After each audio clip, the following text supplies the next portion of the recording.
Yes, Karweti wenyine twakomye twatandikire wetandikira katonto tuka 14 kadira akasembayo omwenzi omusiru twasembeyo kulaba nga yeye ko yadaze mu kiyungu akageke kiri nti madamu mupya yafumbye atainga akawoke kamuyise nga asaba kubifye ebiwera yanaga chofula nkwagala nnyo kusinga ono gwogabe ebifi bingi yagamba oyo nno gwe nebifitali tsima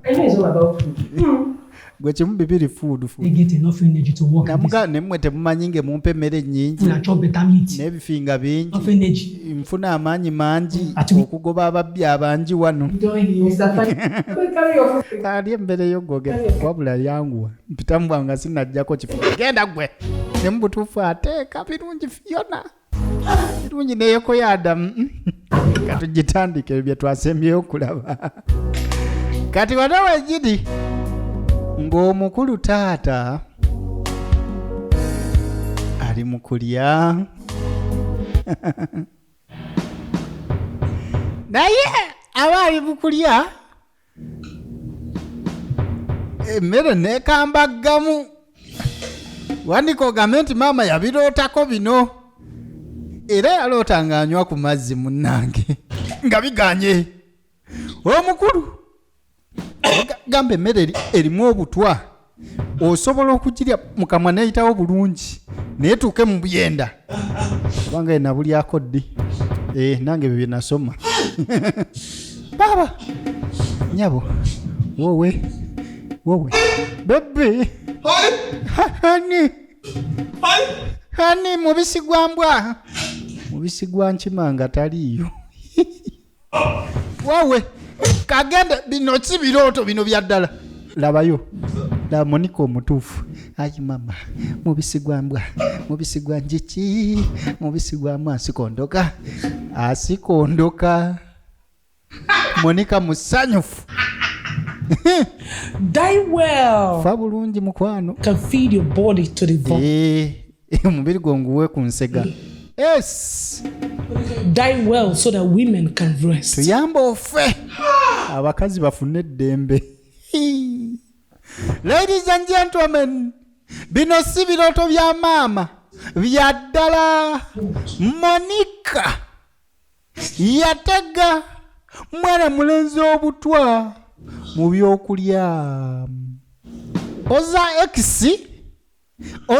X nga takulina kakanugunugu oyo abazze kumaliriza wegendeze ngoza ba X mu bulamu bwo newankubadde kasajja katukano kabadde kakuuzi kali mu bizinensi luseke omukazi kye yamukola si kirungi yamutega obutwa naye we yagenda yakwata essimu n'akwata essimu awone tawona ulira agate mu mutawona wamma wona mwana wa taata tujabbira mu oluvannyuma yakubira n'agamba Brani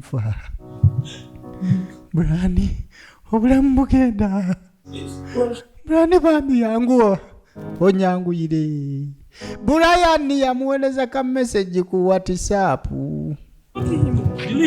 gwe gundi ojja kutambula ogende atooza Monica tebamulidde gundi tambula Monica bamuleetera military ne police tetwagala kukwatako oli mukazi ojagana twatukula negwe mwabire gundi wamwadde obutwa gundi byonna byagala okwogera tobyogerera wano kuba bijja kola ng'obujulizi genda obyogerere mu kooti actually kano kanziremu tambula ogende wano yeko yadda weeno yakyewuunya muyiteewo webakukwatiranga mu musango tosamwasamwa bya kisiru teweewozaako ekyo bakyoba okuteekako ng'obujulizi ate funa looya banaye mufune balooya yes okudde eno tetwayagaliza embazzi so kyagambwa eddoboozi lyokka munaye lisobola okusaanuusa ice tosaagala kulekera oba naawe kati niko wano waliwo yangambye embukisi zange zenkuba tezinyuma bambi sorry just nsaalwa kinugunugu kyakunugunye hello ng'olaba oli singo kati abali wano afuna essimu esimu ng'ate eri mu bintu bya Franka. Mawulire mabi. Gwe. You did what? Wakoze ki? Has it gotten to that extent? Lwaki watuuse awo naawe? I've killed him. Kati lwaki wamusse? Agafuna nga Monica namukadde big sister mukamwana yamukubira essimu nti ndi mukomera. Listen, I totally understand how. Abayo nkitegeera ky'owulira. But just calm down. Nekakkana. Promising you that I would defend you Nkusuubiza ngenda kudefendinga of charge. na buli kimu ku bwereere. Keep in mind that you're coming out of it. Ate oteekeddwa okufuluma ekkomera eyo. Because I will personally nga tolina musango. evidence needed. Kubanga ngaze omuntu ngenda kuleeta obujulizi bwonna obwetaagisa gwe okuva mu musango ogwo. Ladies and gentlemen. It's all right. Kati gamba nti abakazi beerwanirira. Abakazi beerwanirira. Oli ali mukomero n'agenda muwolereza. Monica. She poisoned Frank. Amuwadde obutwa. She said agambye she's in the police custody now. Ali mu kkomera kati ku poliisi. Yes. Right. Kimugwana gwasse. Tell them to change. But wouldn't listen to. Nakigamba ne kigaana okukyusa. Tough guy. I bet.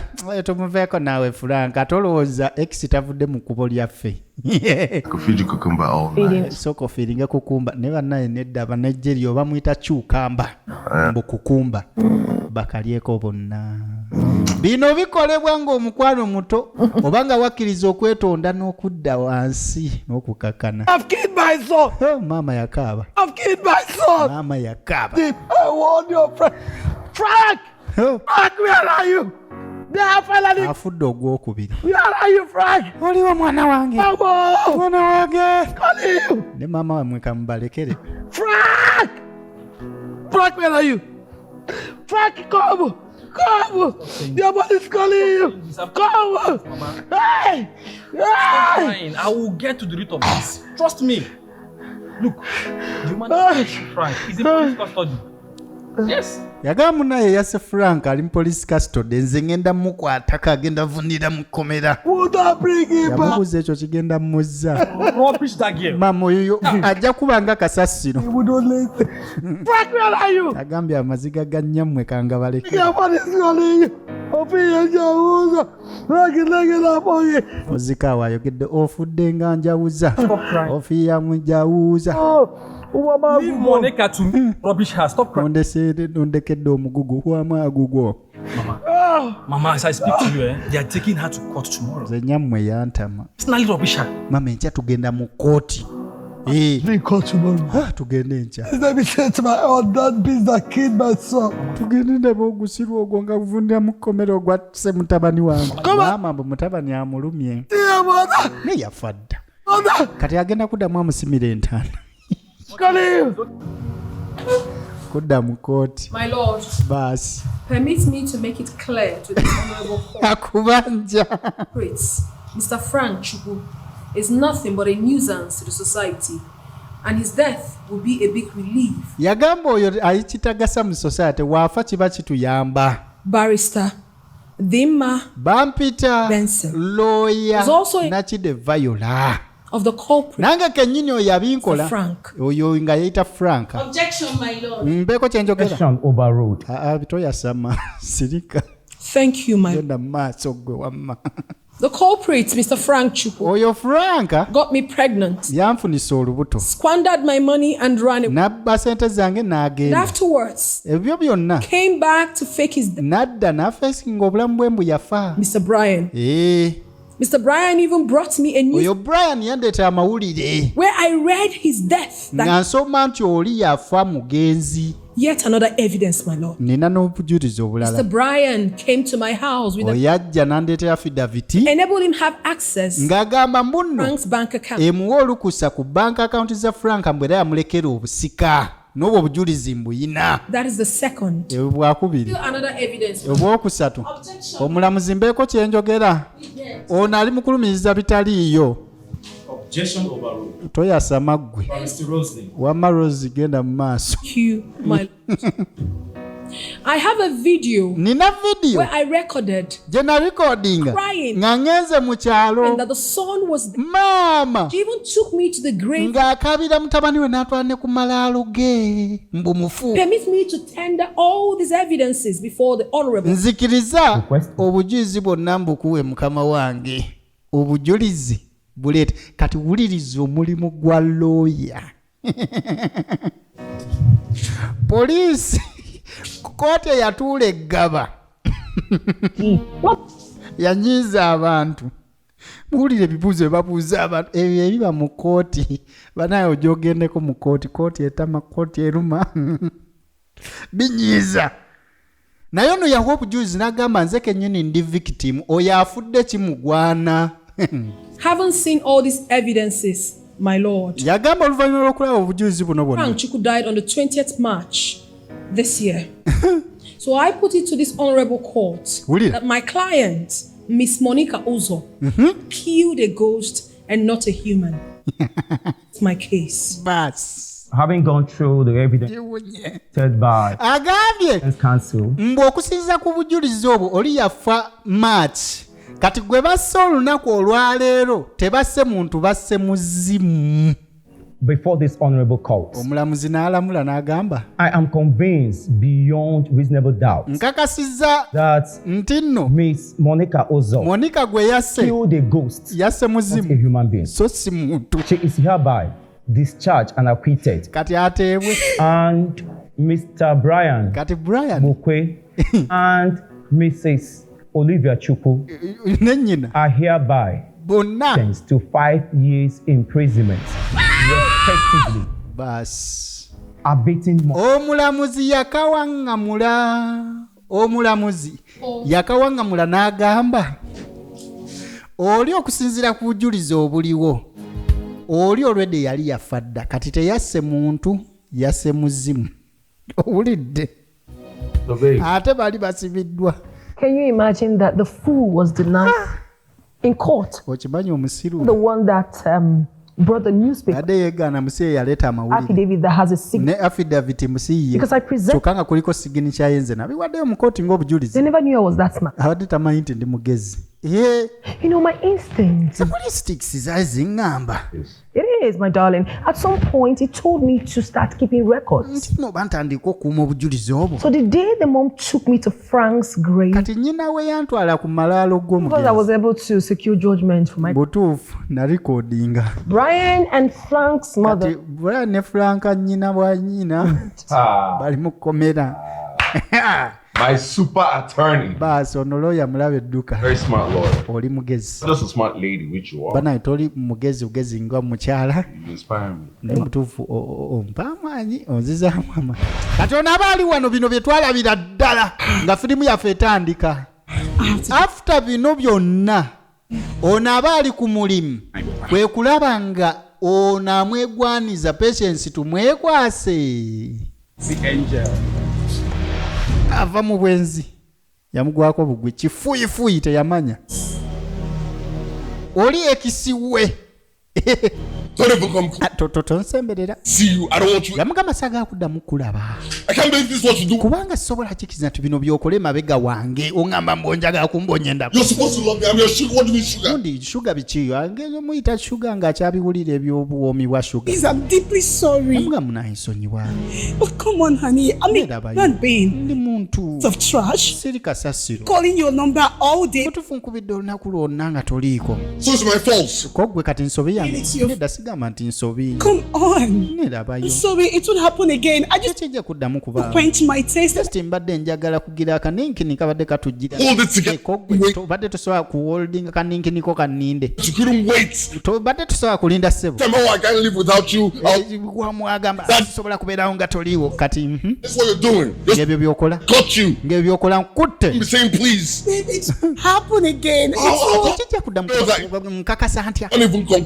Wabula omanyi tonsemberera Right. tonkubira Stay away. twawule tubite twesonyiwagane I don't- gamba nti nno wanaasindise munya mu ssubi kubanga olwedde yasazeewo dda ng'ali mu love ne nakide viola kati wakwatira ono mu nsobi nga ng'omanya nti naamugobye. Counting for Tugenda kulaba amateeka agakwatagana ku bufumbo n'okwerimbalimba mbw'ogenda wasa muntu n'omubbako sente ze wane e Uganda. I don't know what to do. Ku nkope ya part 15. Chief is threatening to take me to a hospital. Kati yajja ew'omusawo n'amugamba giwunye. A hospital. Chifu nno ayagala kuntwala mu ddwaliro ate eddwaliro gy'otali banguddemu. What now? Namugamba And it's beginning to complain that my stomach is not growing. olubuto lugaanye okula. Don't worry, Myezi 5.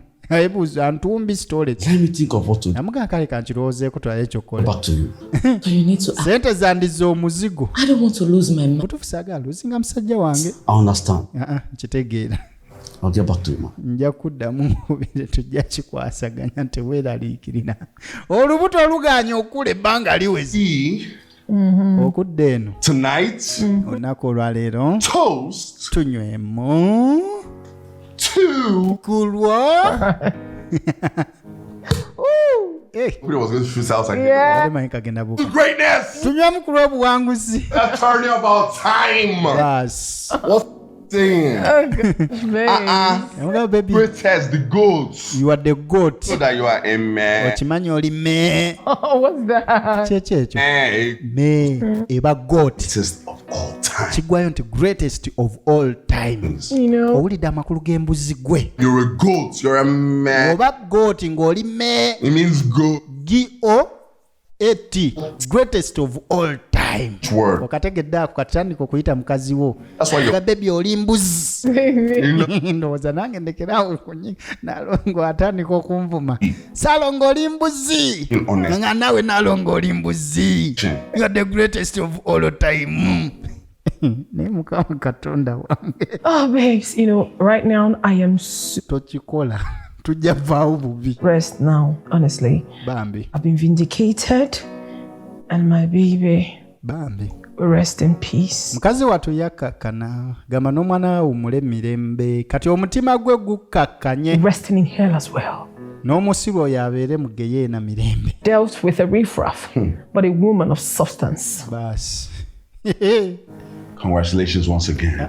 Congratulations ku lw'omugenzi gwe. Greatest of all time. Goti yange. You are the man. Oli me. Started. I'm telling you. started. Nalongo oli me. The greatest of all time. Ita baby wa mugambe baby oli me. Oh yeah. Watalowooze mbirala. Yeah. Mugambo oli gooti oli mbuzi. Aganze sijiyina. Where you running to? Waba si mulunzi nga si wa mukyala agambirawo sijiyina. Kati ng'eyo tuvuddeyo. Sebo?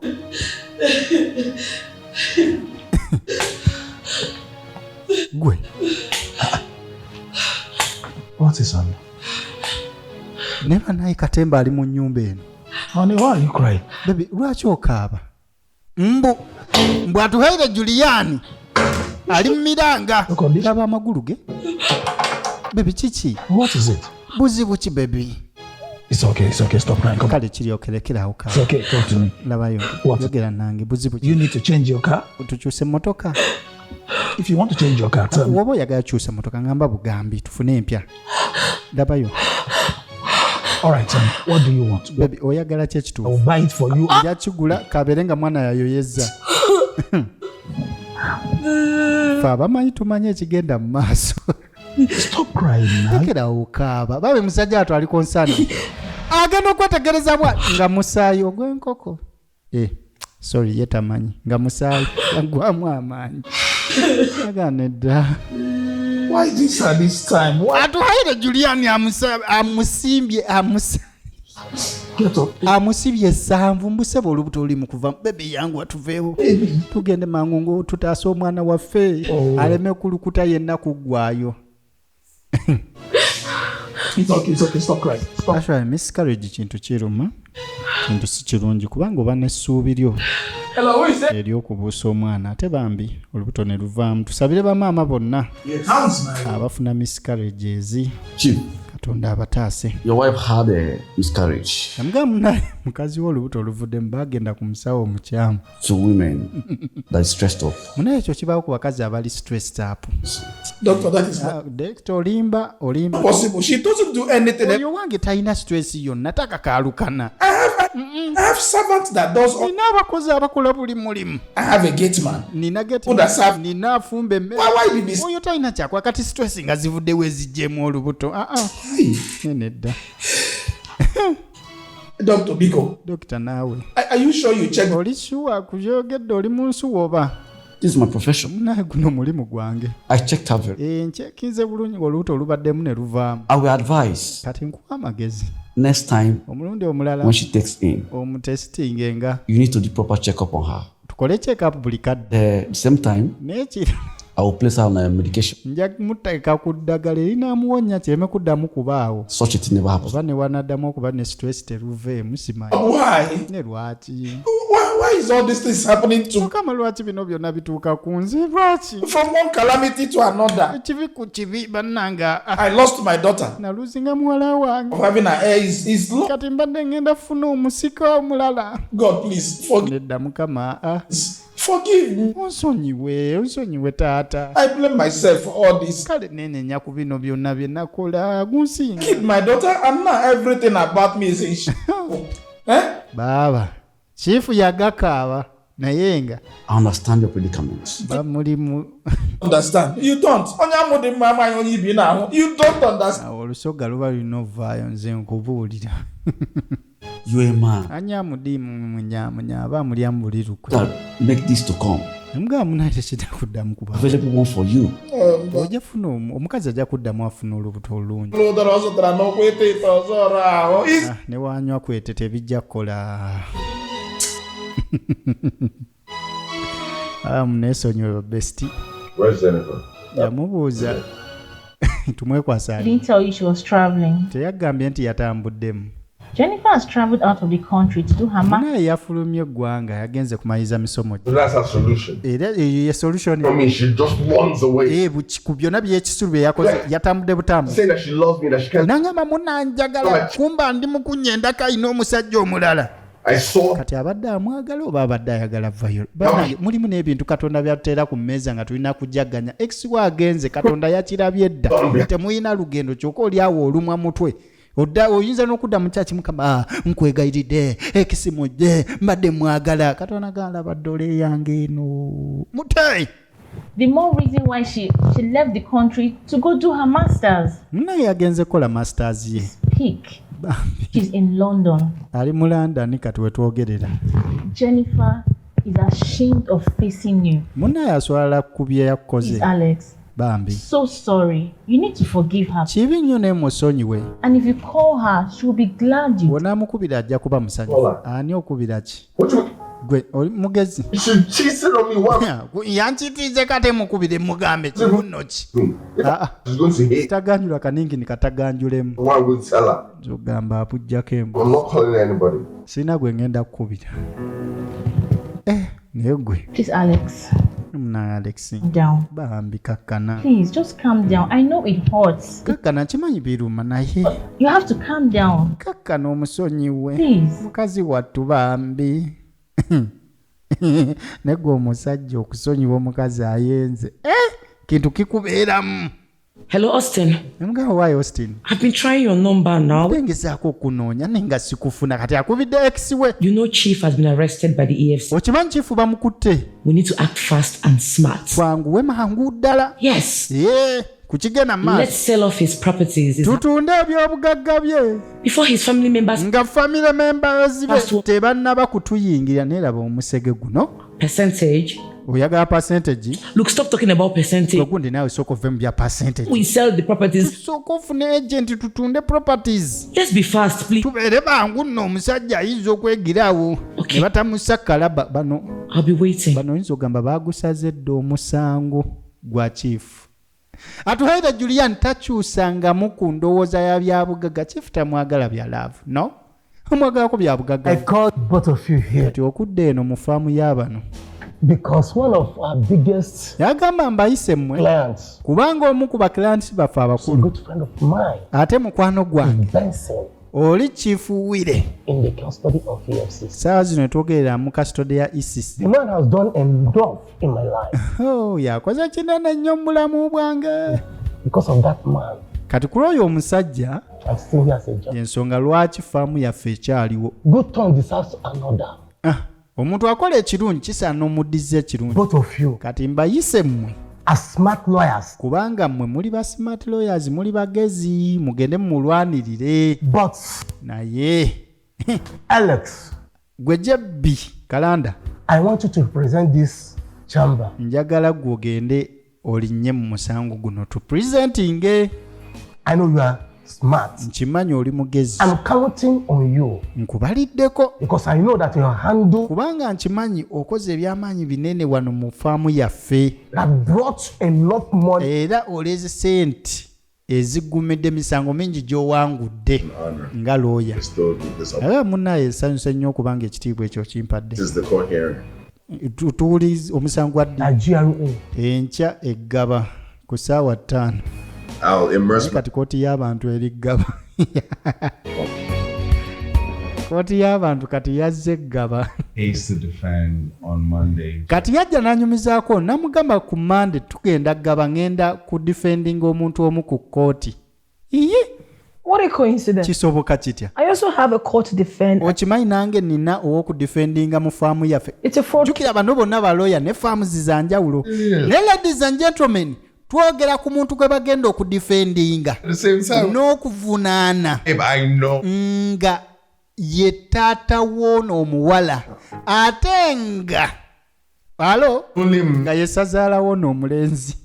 Kati wandiika ogambe nti nno omwana agenda kuwolereza sezaala bawa omuwala agenda kuwolereza sezaala kati ate omwana omuwala alumirize taata we kubanga omuwala ali ku side evunaana taata we kati ate omulenzi ali ku side ewolereza sezaala we gwatamanyi walayika agenda nyuma mu kooti. I'll tell you how mine went after you tell me. Naga mnanja kubuyanze bye nabankoze nawe ombuli ebyo nabokoze. Kati no tabamanyi nti bagenda kese mbalooza aliyo emisango egy'enjawulo.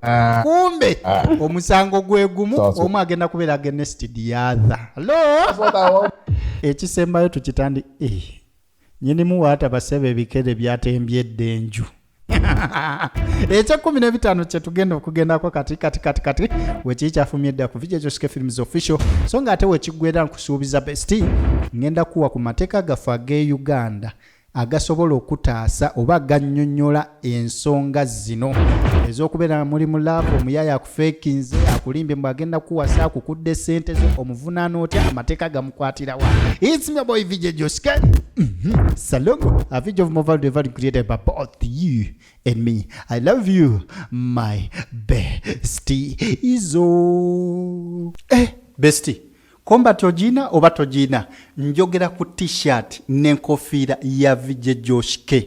Ojiyina oba tojiyina mukwano oba tojiyina jifune jifune.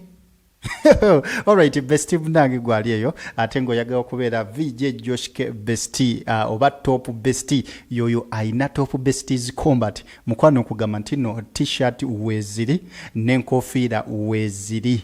Saawa zino wenjogerera woba obyaga t-shirt n'enkofiira biri ku mitwalo 5 okujjako ng'oyagala ya kitogi eyo gy'akola 5 kitundu. Ompulidde mukwano gwayagala jampa nkubiraako ayagala t-shirt nkubiraako ku 0758 741 31 weziri onyume. Abamaama abasiba enviiri tuyina etabikkako tuyina etabikkako wano nga erekawo ye lwaki neekerebejja gwe tomulaba oyo okunyuma.